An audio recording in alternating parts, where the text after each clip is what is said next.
We're in the middle of one of the largest national drug prevention campaigns that aims to raise awareness and encourage a drug-free lifestyle.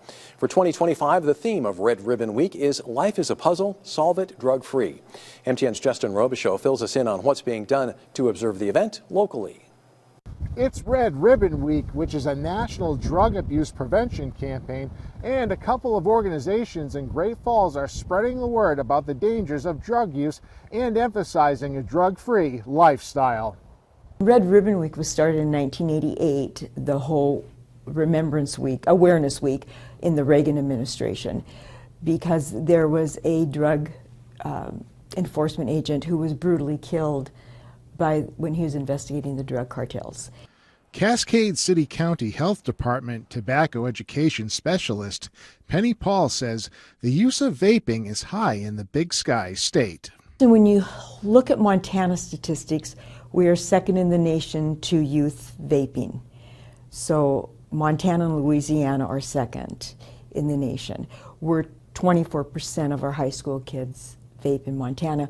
According to Paul, studies show more nicotine are going into vapes and can have an effect on the brain. And now that they're studying the nicotine in vapes and the flavors and the synthetic nicotine, because if there's synthetic nicotine in vapes, they can put a lot more nicotine in one vape. And so when you look at young people's brains, they're not developed till they're 26. You know, we want healthy kids. Alliance for Youth Representative Beth Price Morrison regularly gives talks to schools about the effects of marijuana on teens. Just giving them the facts and information, because boy, oh boy, the brain doesn't heal the same way a skin knee or a broken bone does. When it's damaged, and marijuana really severely impairs the development of that prefrontal cortex. She adds vapes can have a mixture of marijuana in them.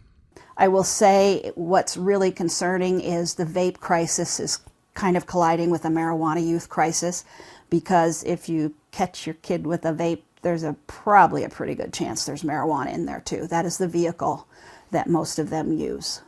In the end, according to Morrison, drug usage will continue, and the solution is to inform the youth and give them a better quality of life. I know that we're not going to be able to totally eradicate this, but our kids deserve a better future. Each and every one of them matters, and they're going to be the ones taking care of you and I someday. So we want them to have the best opportunities they can. In Great Falls, Justin Robichaud, MTN News.